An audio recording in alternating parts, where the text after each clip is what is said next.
అందరికీ నా హృదయపూర్వకమైన వందన.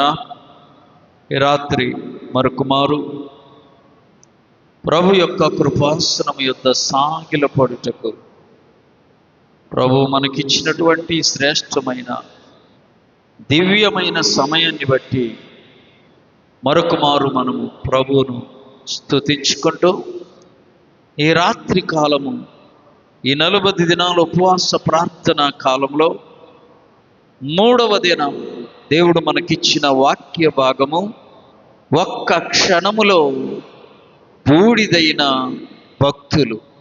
ఆమె ఒక్క క్షణములో ఏమయ్యారు? బూడిదైపోయారు భక్తులు. వాళ్ళు రాత్రి కాలము, మొన్నటి రాత్రి కాలం బూడిదను గురించి మనం ధ్యానం చేసుకున్నాం. బూడిద వలె మనము మారాలని, రెండవదిగా బూడిద వలె మనల్ని మనము తగ్గించుకోవాలి అనే విషయాన్ని. బైబిల్లో కొంతమంది భక్తులు బూడిద వలె మారిపోయారు, బూడిదలా తగ్గించుకో. వారి యొక్క పరిస్థితి బూడిద వలె అయిపోయింది. ఈ సంగతి వాక్యములో మనం ధ్యానం చేసుకుందాం. చూడండి, మొదటగా యోబు గ్రంథం 1వ అధ్యాయము 13వ వచనము నుండి 21వ వచనం వరకు. ఒక దినమున యోబు కుమారులను కుమార్తెలను తమ అన్న ఇంట భోజనము చేయుచుండగా, ద్రాక్షారసము పానము చేయుచుండగా, ఒక దూత అతని యొద్దకు వచ్చి, ఎద్దులు నాగలి దున్నుచు మేయిచుండగా శవాయినులు వచ్చి వాటి మీద పడి వాటిని పట్టుకొని పోయి ఖడ్గముతో ఆ పనివారిని చంపేశారు. జరిగినది తెలియజెప్పడానికి నేను ఒక్కడనే నీ యొద్దకు వచ్చా. ఇది మొదటి శోధన యోబు గారికి. రెండవది అక్కడే వ్రాయబడింది, చదవండి.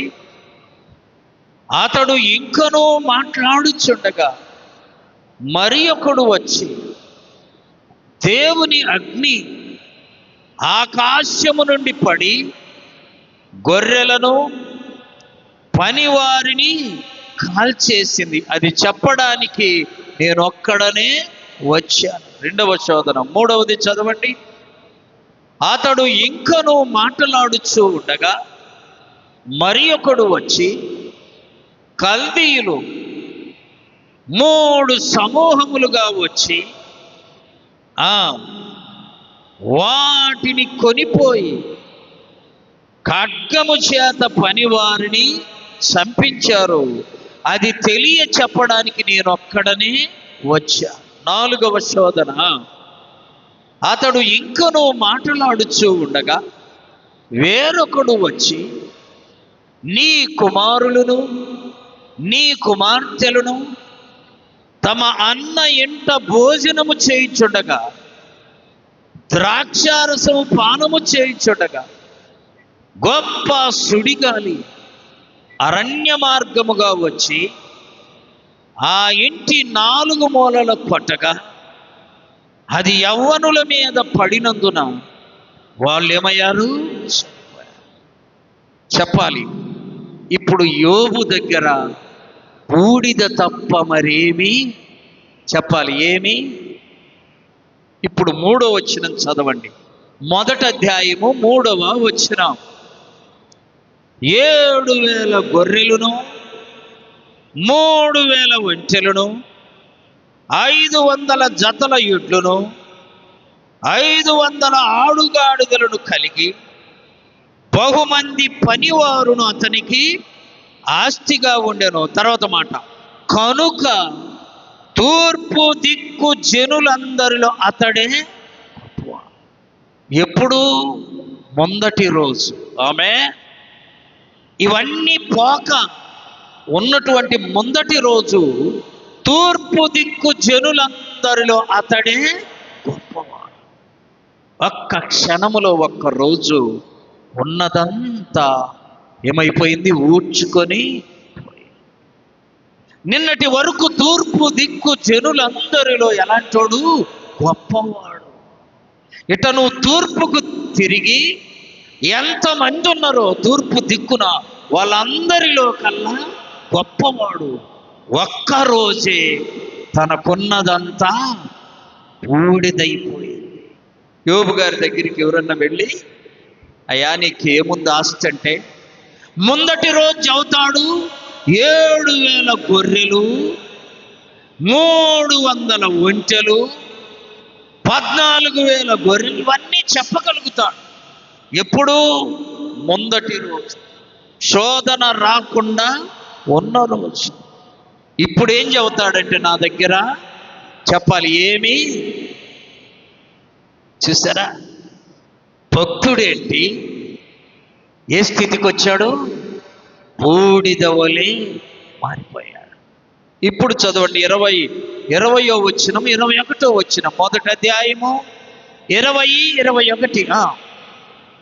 అప్పుడు యోబు లేచి తన పై వస్త్రములను చింపివేసి తల వెంట్రుకలు కొరిగించుకొని నేల మీద సాష్టాంగపడి నమస్కారము చేసి ఇట్లనెను, నేను నా తల్లి గర్భమునందు దిగంబరిగా వచ్చాను, దిగంబరిన ఎక్కడికి వెళ్ళేదను?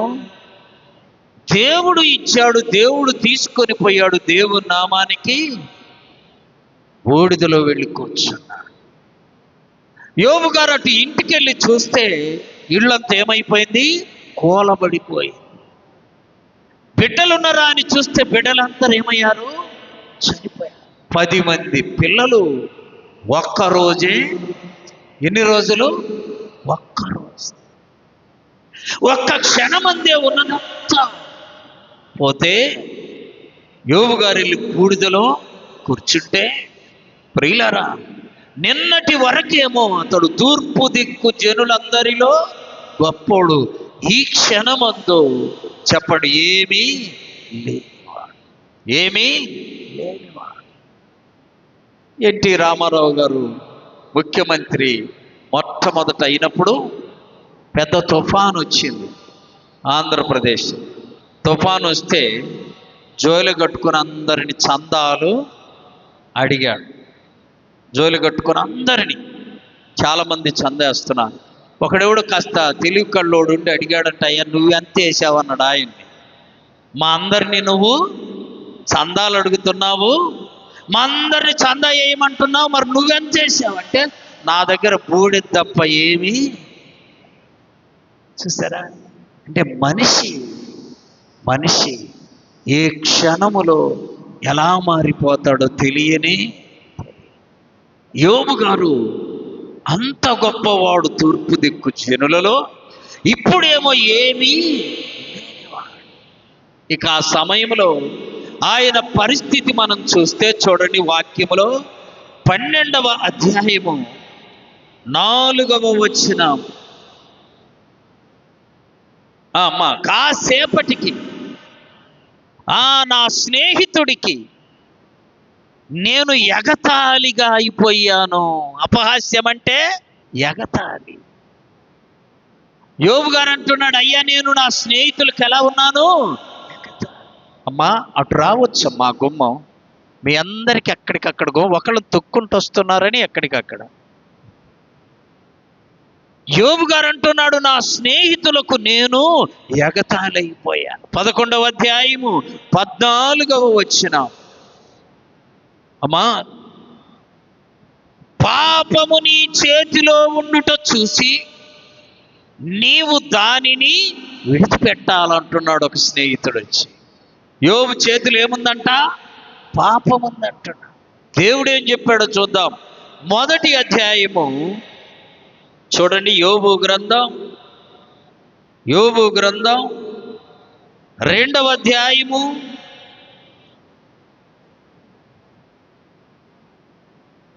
2వ అధ్యాయము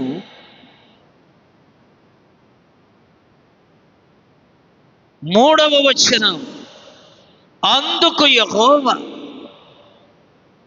నీవు నా సేవకుడైన యోబు సంగతిని ఆలోచించితివా?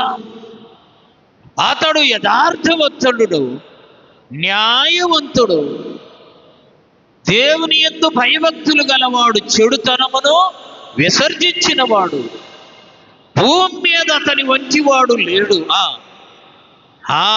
కారణము లేకుండానే నేను ఆయన్ని ఏం చేశాను? పాడు చేశాను. నిష్కారణంగా నువ్వు పాడు చేశావు అంటే యోబులో దోషము లేదు అని ఎవరు చెబుతున్నారు? దేవుడు చెబుతున్నారు. స్నేహితులు ఏమంటున్నారు తెలుసా? 11-14 నీ చేతిలో పాపముంది అంటున్నారు. చూసారా? మనుషులకు దేవునికి అంతా వ్యత్యాసం. చెప్పాలి, మనుషులకు దేవునికి ఎంతో వ్యత్యాసం.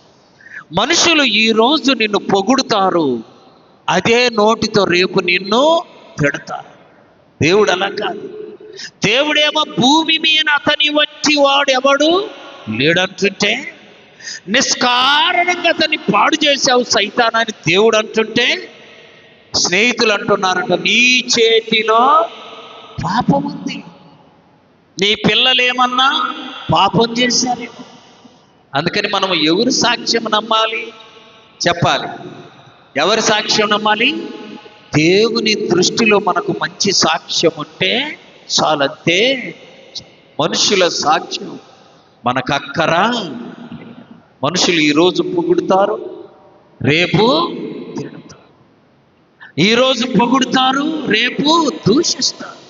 అందుకని నువ్వు మనుషుల లెక్క చూసుకోమాక. యోబు గారు దేవుని దృష్టిలో ఒక ఉన్నతమైన వ్యక్తి అయితే స్నేహితులు వచ్చి రకరకాల మాటలు. ఇంకా చూడండి వాక్యంలో 17వ అధ్యాయము 2వ వచనం. పెద్దగా చదువునానా? ఎగతాళి చేయువారు నా యొద్ద చేరి ఉన్నారు, వారు పుట్టించు వివాదములు నా ఎదురుగానే నన్ను ఎగతాళి చేస్తారు. 16వ అధ్యాయము 3వ వచనం. ఈ గాలి మాటలు ముగిసిపోయినా మీకేమి బాధ కలుగుట చేత నాకు ఉత్తరం ఇచ్చుతున్నారు? నా స్థితిలో మీరుండిన ఎడల మనం పైనుండి ఎన్నైనా మాట్లాడతాం. చూడండి, బాధ అనుభవిస్తున్న యోబు దగ్గరికి 3 స్నేహితులు వచ్చారు. యోబు గారి కంటే 3 స్నేహితులు ఉన్నారు. మనకి ఎంతమంది ఉన్నారు? ఊరంతా స్నేహితులే. ఎవరికి? అమ్మా, పనికి మాలిన పనులు చేసే వాళ్ళకి ఊరంతా. మొన్న జనవరి 1 రోజు నాకు ఒకటి వాట్సాప్లో ఫోటో పంపాడు.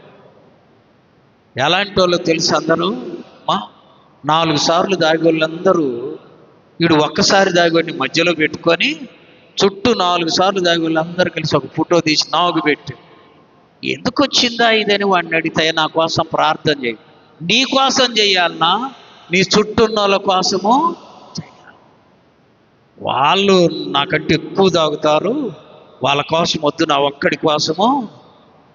వీడికి అందరూ స్నేహితులే, పనికి మాలిన పని చేసేవాళ్ళు. దేవుని బిడ్డలకు దేవుని బిడ్డలే స్నేహితులుగా ఉండాలి. ఆమె ఎవరుండాలి? దేవుని పిల్లలే ఉండాలి.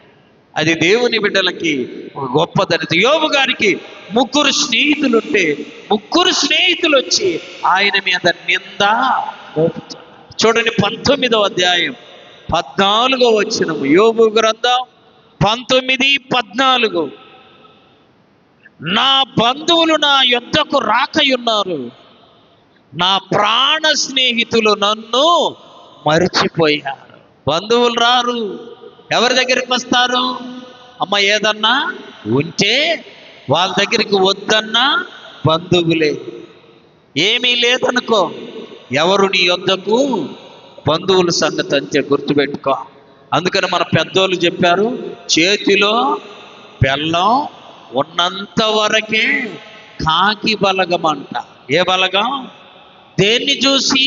నీ చేతిలో ఉన్న బెల్లాన్ని చూసి. చూడండి, యోబు గారి స్నేహితులు మర్చిపోయారంట. వాక్యములో చూడండి ప్రియులరా, అలాంటి బూడిద లాంటి పరిస్థితిలోకి వెళ్ళిన యోబు గారు ఇప్పుడు 42వ అధ్యాయము 12వ వచనం చదవాలి.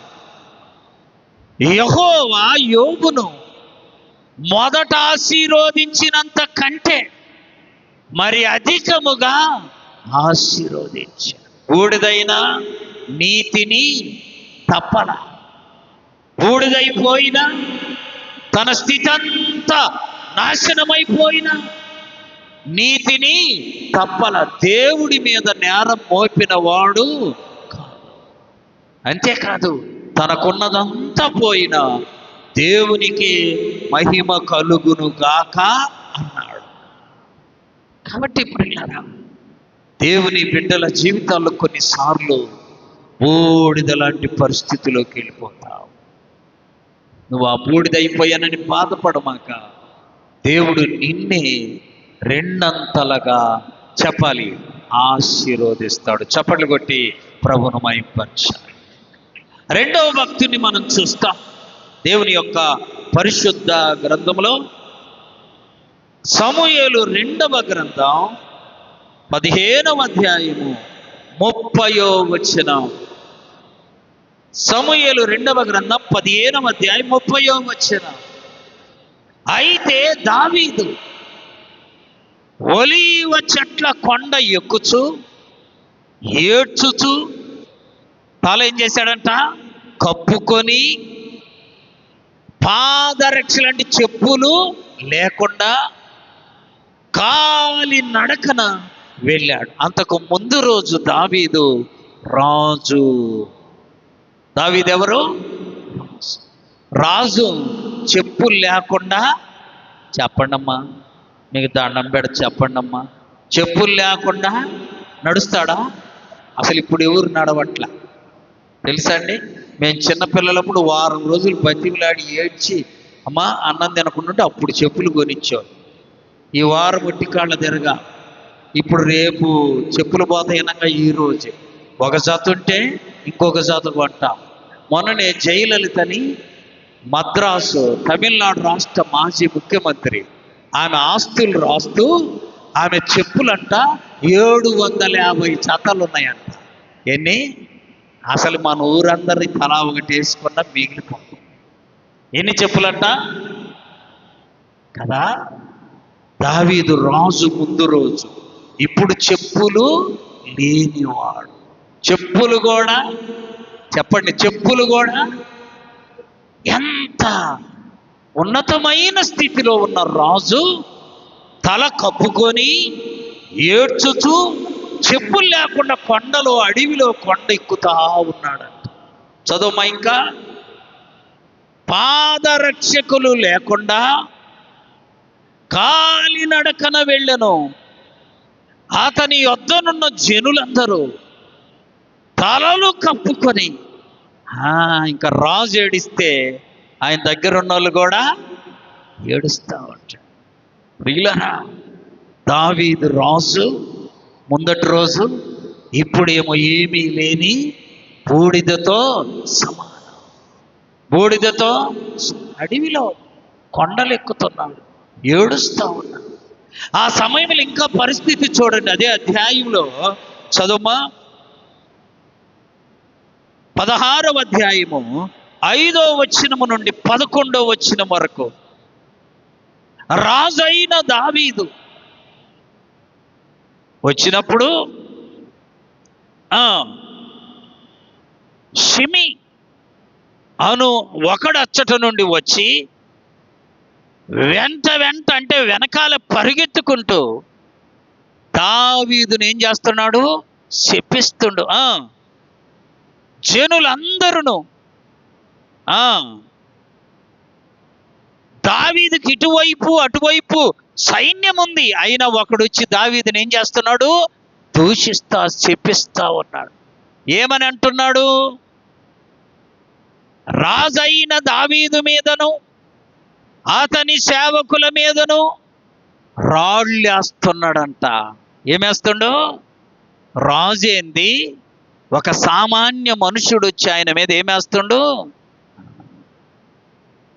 అంటే, అంతకు ముందు రోజు రాజు దావీదు ఇప్పుడు దేనికి పనికిరానటువంటి బూడిదలాగా మారిపోయాడు. అయినా దేవుని యందు విశ్వాసము విడిచిపెట్టను. ఇంకంటున్నాడు ఆ షిమి, చీ చీ, చదువుమా, నరహంతకుడా, దుర్మార్గుడా. చూసారా, ఎవరాయన? రాజు. ఎవరు తిడుతున్నారు? ఇంకొక రాజు కాదు, ఎవరు? ఒక సామాన్యమైన మనిషి.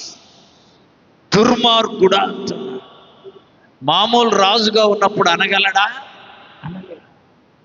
రాజుగా ఉన్నప్పుడు దూషించగలడా? దూషించలేడు. పదవి పోయింది, జనులు ఎలా మారుతారో గుర్తుపెట్టుకోవాలి. ఆమె నీ చుట్టూ సైన్యమంతా, అధికారం అంతా ఉన్నప్పుడు పరిస్థితి వేరు. అవన్నీ పోయినాక మనుషులు నిన్ను చూసే చూపు వేరుగా ఉంటుంది.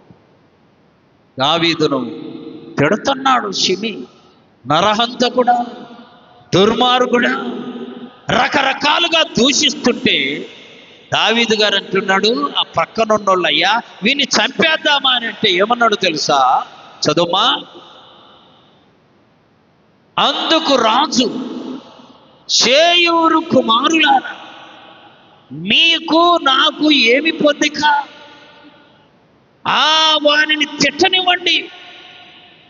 దావీదును తిట్టమని దేవుడు ఆడికి సెలవు ఇచ్చాడు. చూసారమ్మా, ఎంతగా దేవుని మీద ఆధారపడుతున్నాడు. ఆమె తిడుతున్నాడయ్యా, నిన్ను తిడుతున్నాడయ్యా, మేము వెళ్ళి వాడిని కొట్టేస్తామని దావీదు సైనికులంటే అంటున్నాడు, అయ్యా మీకు నాకు ఎందుకు ఈ పొందిక? వాడిని ఏమి అనొద్దు. ఎందుకో తెలుసా?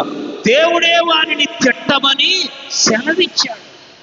తిడుతున్నాడు కాబట్టి మీరు అతన్ని ఏమి అంటే, భక్తిలో ఏ స్థితిలో ఉన్నాడో చూడండి. రాజరికం పోయింది, అధికారం పోయింది, పదవి పోయింది, అయినా తనలో ఉన్న నీతి భక్తి ఏమాత్రము తగ్గల. బూడిదైపోయే పరిస్థితి వచ్చిన, బూడిదలాగా ఏమీ లేని పరిస్థితి వచ్చిన భక్తి మాత్రం చెప్పాలి తగ్గల. గుర్తుపెట్టుకోవాలి, మనము క్రింద ఉన్నప్పటికీ భక్తి విడవకూడదు. దేవుడు పైకెక్కించిన భక్తిని విడవకూడదు. అది నిజమైన భక్తి.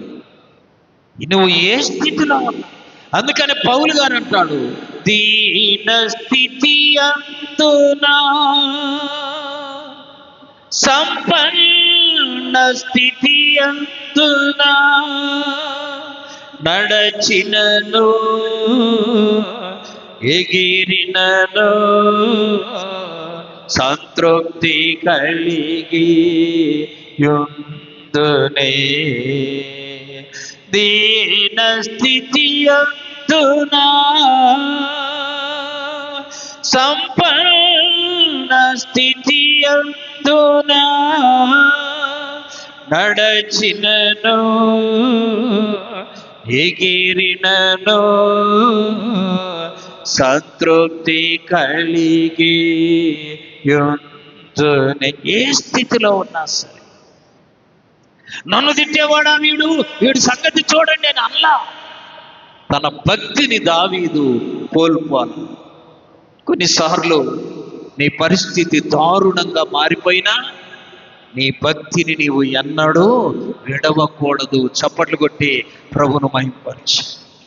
ప్రియులారా, దావీదు అంతగా తగ్గించబడిన దేవుని మీదనే ఆధారపడ్డాడు. అంతగా బూడిద కంటే విలువ తక్కువగా అయిపోయినా దేవుని మీదనే ఆధారపడ్డాడు. కొన్నిసార్లు మన స్థితి ఉన్నతమైన స్థితి నుండి తగ్గించబడిందనుకో, బాధపడమాక.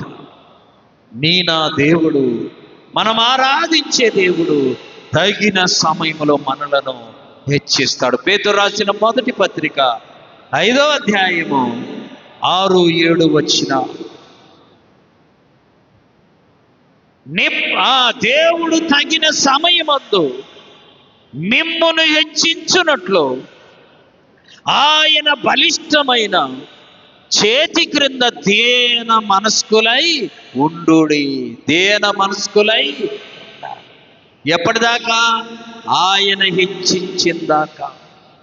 ఆయన మనల్ని హెచ్చించేంత వరకు ఆయన బలిష్టమైన చేతుల క్రింద దేన మనస్కులమై ముందుముగాక. మళ్ళా దావీదును దేవుడు రాజు చేశాడు. ఆ తర్వాత దావీదు మరలా రాజు అయ్యాడు, పరిపాలన చేశాడు. రాజు రాజ్యమంతటిని క్షేమంగా ఉంచాడు. అంతేకాదు, మునుపటి కంటే ఎక్కువ భక్తి కలిగిన వాడయ్యాడు. ఆమె నీ శ్రమలు నిన్ను భక్తిపరునిగా చేస్తాయి. నీ శోధనలు నిన్ను దేవునికి దగ్గరగా చేస్తాయి. కాబట్టి దావీదు జీవితంలో మరణ రాజు అయ్యాడు. రాజు అయినప్పటికీ తన భక్తి మారల. రాజరికం పోయినప్పటికీ తన భక్తి మారల. తిరిగి మరలా దేవుడు ఆయనను రాజుగా చేశాడు. దేవుని యొక్క పరిశుద్ధ గ్రంథంలో మనం చూస్తాం. అపోస్తల కార్యముల గ్రంథం 9వ అధ్యాయం 1 నుండి 9 వచ్చిన, సౌలు ఇంకను ప్రభు యొక్క శిష్యులను బెదిరించుటయు హత్య చేయుటయును తనకు ప్రాణాధారమైనట్టు ప్రధాన యాజకుని యొద్దకు వెళ్ళి పురుషులనైనను స్త్రీలనైనను వారిని పట్టి బంధించునట్లు యెరూషలేమునకు తీసుకుని వచ్చుటకు దమస్కులోని సమాజముల వారికి ఆర్డర్యమని తీసుకున్నాడు. సౌలు ఎవరని? ప్రార్థన ఎక్కడ జరుగుద్దో, ప్రార్థన ఎవరు చేస్తారు, వాళ్ళను పట్టుకొని బంధించి చెరసాలు వేయడానికి నాకు ఆర్డర్యమని ఇప్పించుకున్నాడు. చూసారా? ఇక పట్టుకోవడానికి బయలుదేరాడు. ఎవరిని? ప్రార్థించే దేవుని బిడ్డలని పట్టుకోవడానికి బయలుదేరితే మార్గ మధ్యములో అకస్మాత్తుగా, అక్కడి నుండి చదవండి, అతడు ప్రయాణము చేయించు దమస్కు దగ్గరికి వచ్చినప్పుడు అకస్మాత్తుగా ఆకాశము నుండి ఒక వెలుగు అతని చుట్టూ ప్రకాశించాను. అప్పుడు అతడు ఎక్కడ పడ్డాడు? నేల మీద పడిపోయాడు. సౌలా సౌలా, నీవేళ నన్ను హింసించుచున్నావు. దేవుని స్వరము విన్నా. ఆ చివరి వచనములు 8, 9 వచనాల్లో రాయబడింది ఏంటో తెలుసా? ఆ పడినవాడు లేచి నడుద్దామనుకుంటే కళ్ళు కనబడ. ఆమె ఈ వాక్యం ఏది గుర్తొచ్చింది అమ్మా? చిన్నప్పుడు మన పెద్దోళ్ళు అనేవాళ్ళు, అరే దేవుడి పట్టు ముందర కాళ్ళు అటు పెడితే కళ్ళు పోతాయి. ఆయన పెద్దోడు రా, ఆయన ఏదన్నంటే చెప్పండి, ఏ పాలేదో చూపియమని వాళ్ళు ఇప్పుడు తయారయ్యారు అని మనం కనుక అయ్యా కళ్ళు పోతాయినట్లు అనకూడదు. నా ఈ బాగాలేదే చూపి అంటూ రిప్పుటోలు. పూర్వం అలా అనేవాళ్ళు కాదు, నిజమేనని లెంపలు వేసుకునేవాళ్ళు. అర్థమైందా?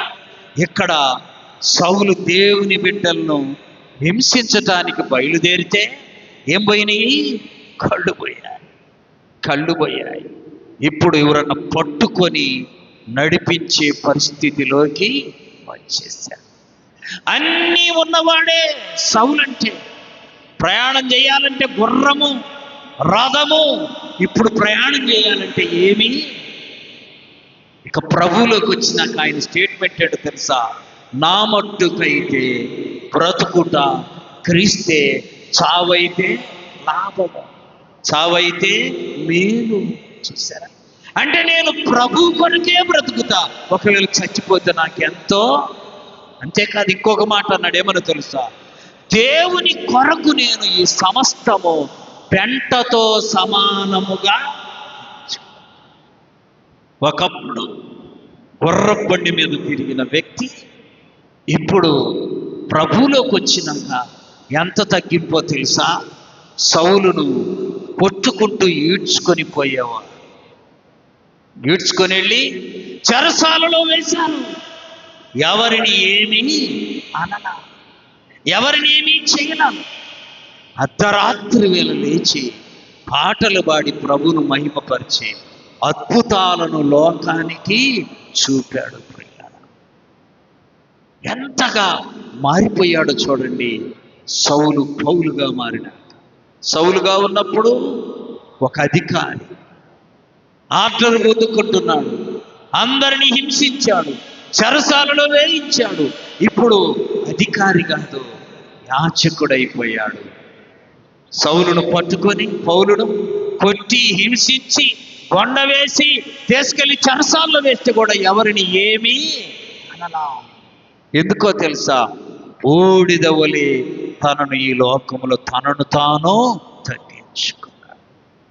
ఇక మన ప్రభు అయిన యేసుక్రీస్తు వారు కూడా ఎంతగా ఎంతగా మారిపోయాడో మనం చూస్తాం. చూడండి, లూకాసు వార్త 22వ అధ్యాయం 54వ వచనం.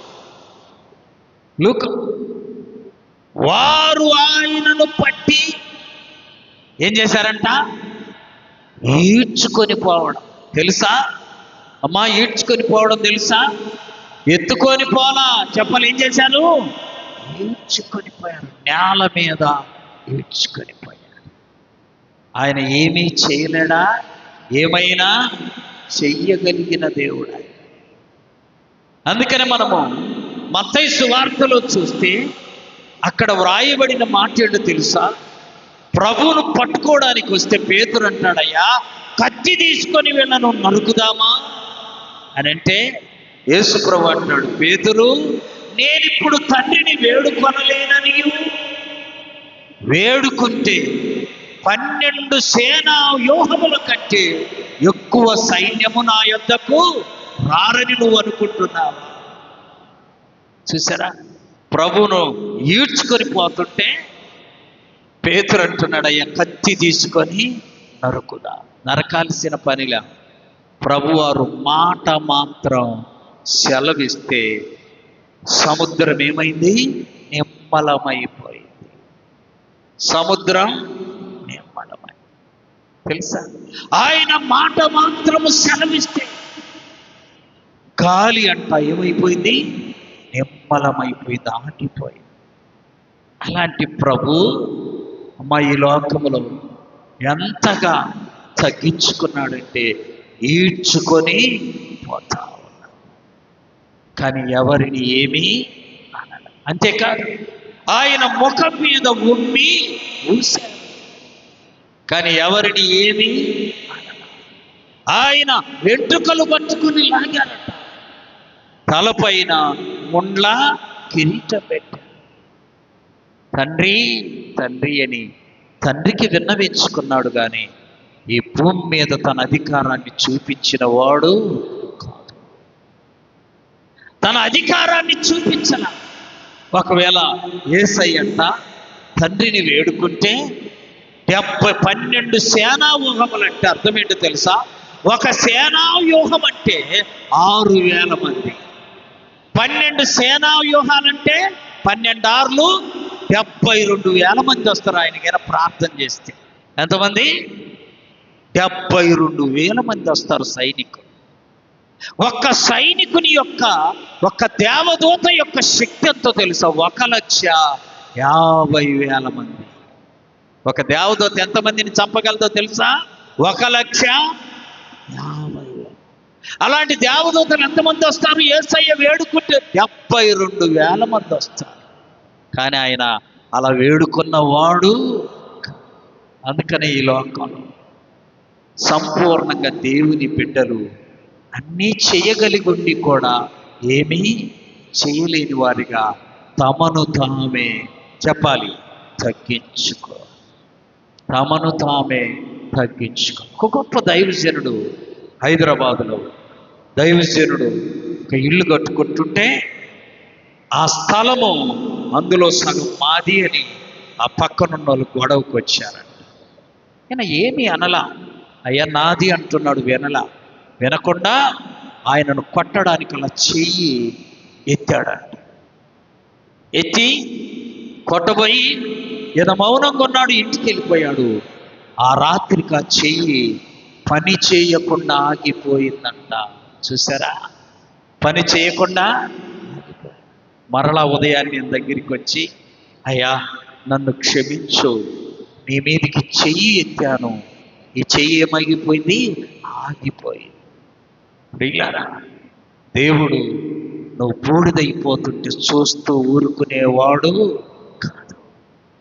54వ అధ్యాయం యెషయా గ్రంథం 10వ వచనం. 54వ అధ్యాయం 10వ వచనం. పర్వతములు తొలగిపోయినను, మెట్టలు తత్తరిల్లినను, నా కృప నిన్ను విడిచిపోదు, విడిచిపోదు, విడిచిపోదు. పౌలును వెర్రివాడా అన్నారు, ఏమనలా. చెరసాల్లో వేసి హింసించారు, ఏమనలా. అదే చెరసాల అధిపతికి దేవుని చూపించి చెరసాల అధిపతిని దేవుని యొద్దకు నడిపించారు. ఈ లోకంలో దేవుని బిడ్డలు కొన్ని మార్లు బూడిదవలే ఏమిటికి చల్లని వారిగా, పనికిరాని వారిగా, ప్రయోజనము లేని వారిగా మార్చబడిన పరిస్థితి దేవుని బిడ్డల జీవితాల్లో వస్తాయి. ఆయన చెప్తున్నాడు, ఒక ఆయన పాస్టర్ గారు, పొట్టి పాస్టర్ అని ఒక ఆయన ఉన్నాడు, ఆయన సాక్ష్యం చెబుతున్నాడయ్యా, ఒకరోజు బాగా ఆకలేస్తుంది, పగలంతా ఎక్కడికి వెళ్ళినా అన్నం దొరకలా, రాత్రి అయిపోయింది, ఆ రోడ్డు మీద పడుకొని ఆకలికి తట్టుకోలేక వెళ్ళి ఆ రోడ్డు మీద ఉన్న ఒక ఇంట్లోకి వెళ్ళి, అమ్మా అంత అన్నం పెట్టంటే ఆ హోటల్ అన్నదండి, లేదు పోయి అన్నం అయిపోయింది. ఆకలికి తట్టుకోలేక ఆ హోటల్ అందరూ తిని ఇస్తరాకులు ఏం చేశారు? పడేస్తారు కదా, వీళ్ళు ఆ ఇస్తరాకులు తీసుకొని 10 ఇస్తరాకులంతా ప్రోగు చేసుకొని దాన్ని తిన్నారు. దేవుని లేనికి వస్తే ఆ స్థితి వచ్చిందయ్యా. అప్పుడు ఆ తర్వాత దేవుడు నన్ను ఇప్పుడు బెంజి కారులో తిప్పుతా ఉన్నాడు. చప్పట్లు కొట్టి ప్రభును మహిమపరచాలి. మనము ప్రభు కొరకు నమ్మకంగా జీవించినప్పుడు కొన్ని మార్లు, ప్రభు బిడ్డలముగా ఈ లోకమున వాక్యానుసారంగా జీవిస్తున్నప్పుడు కొన్ని మార్లు పరీక్షలు ఎలా ఉంటాయో తెలుసా? ధూళి కంటే, బూడిద కంటే విలువలేని వారిగా మారిపోతాం.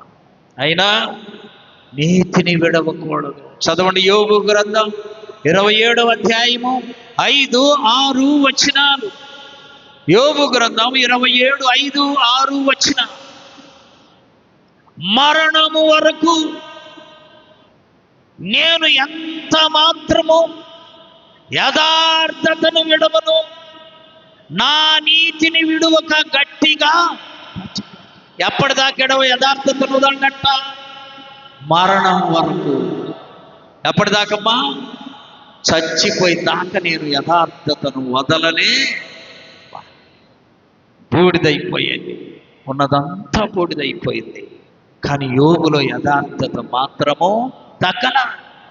యథార్థతను మానుకోన, యథార్థతను కలిగి బహు నమ్మకంగా జీవించుట ద్వారా ఏమీ లేని యోబు 42:12 ఉంది, రెండంతలుగా ఆశీర్వాదము పొందుకున్నాడు. ప్రియులారా, అద్భుతం ఏంటో తెలుసా? మొదటి పిల్లల కంటే తర్వాత దేవుడిచ్చిన పిల్లలు ఆ దేశములోనే మిక్కిలి సౌందర్యవంతులయ్యారు. చప్పట్లు కొట్టి ప్రభును మహిమపరచు.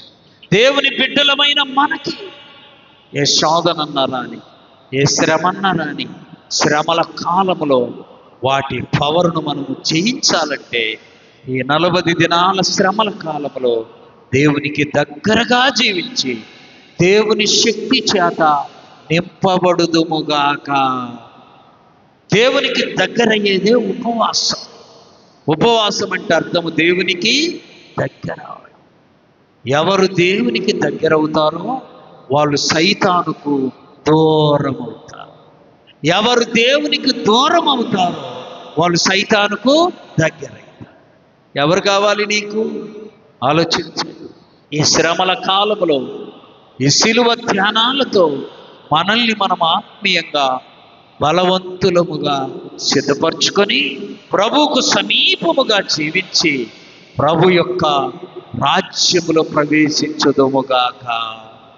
అట్టి కృప పరిశుద్ధాత్మ దేవుడు వాక్యమైన మనందరికీ దయచేయునుగాక. మోకరించండి, ప్రార్థన చేసుకుందాం.